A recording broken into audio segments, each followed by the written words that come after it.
Bonjour à tous et à toutes, bienvenue sur le site dxrn.info, DX Radio Vianet. Aujourd'hui, je vais vous faire un petit tutoriel concernant l'édition de vos cartes QSL. Alors, ce que je vais vous expliquer là, c'est valable autant sur la version 3 que sur la version 4.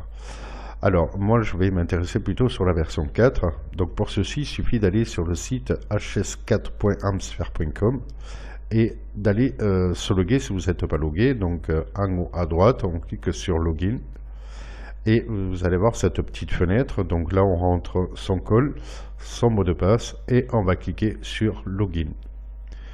Voilà, vous êtes sur votre page personnelle. Donc ici, vous avez toutes les informations, notamment les awards, les statistiques, les émissions à réception de cartes QSL.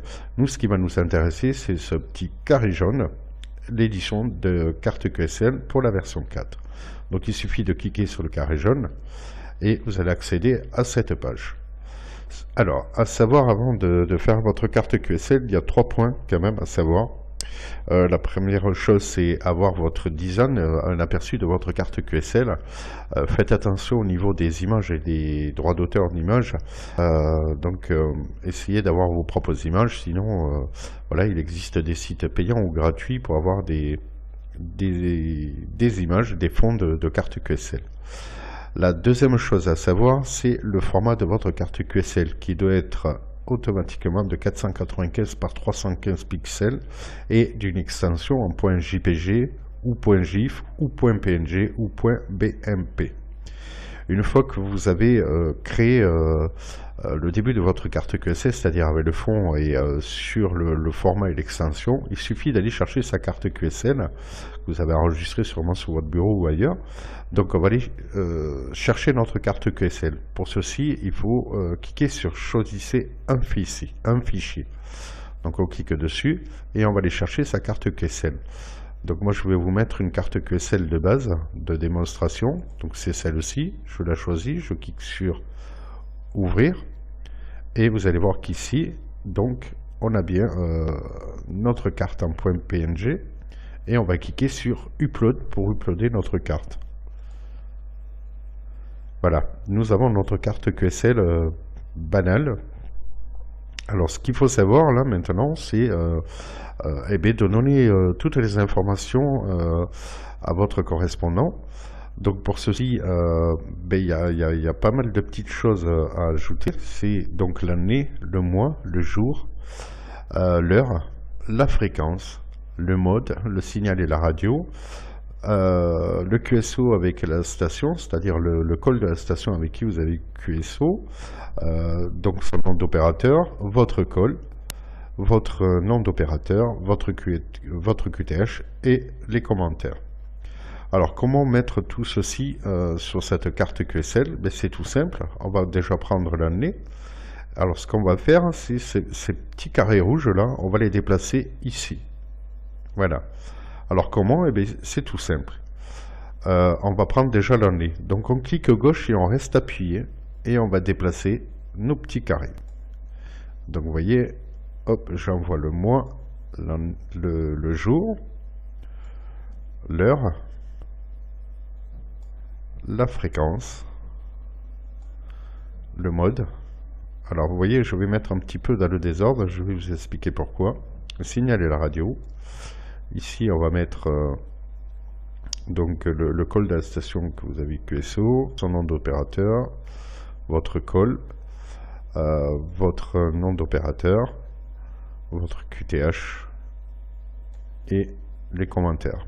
Alors les commentaires, je vous expliquerai quand on ira faire un essai au niveau de la carte QSL.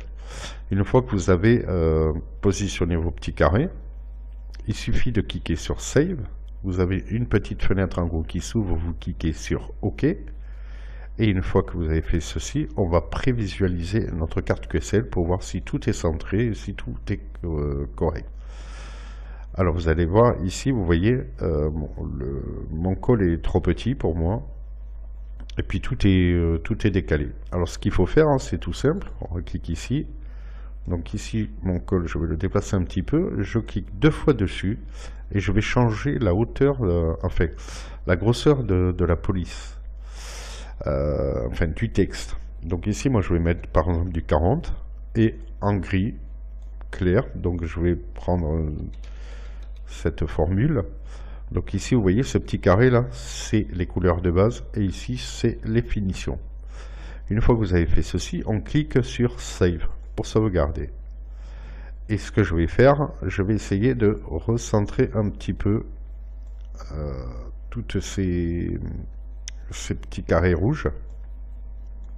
Donc voilà, on va essayer de recentrer un petit peu, parce que j'avais vu que c'était un petit peu dans le désordre. Donc je vous fais ça vite fait. Alors une fois qu'on a fait ça, on clique toujours, après chaque modification, on clique sur Save. Donc vous avez toujours le petit carré en haut qui se met, donc on clique sur OK et on va prévisualiser notre carte QSL.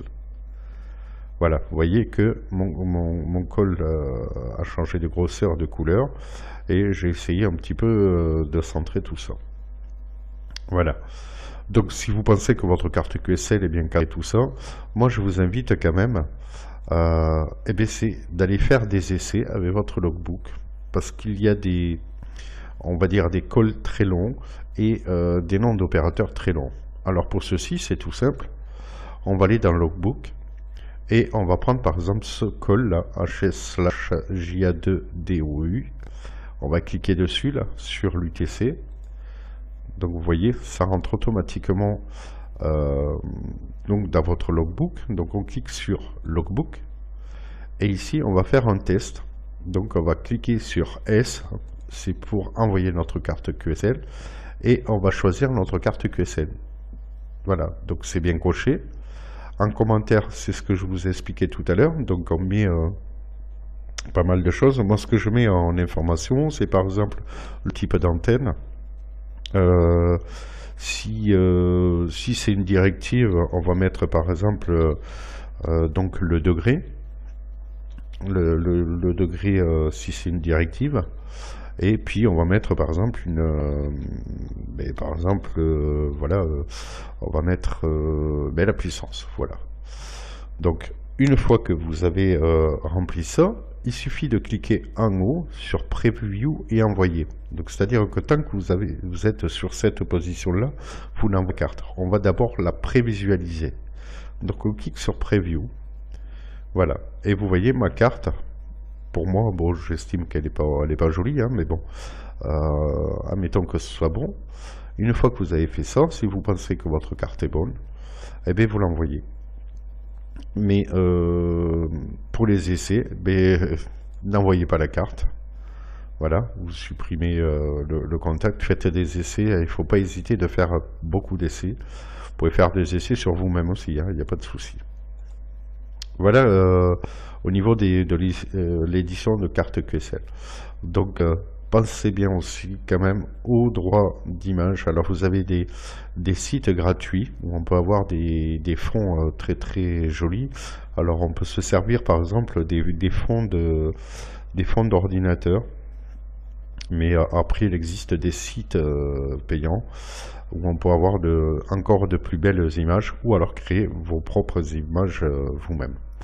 Voilà, j'espère que ce tutoriel vous a aidé. Toute l'équipe vous souhaite une très belle journée, de très bons DX, et je vous dis à très très bientôt pour un prochain tutoriel.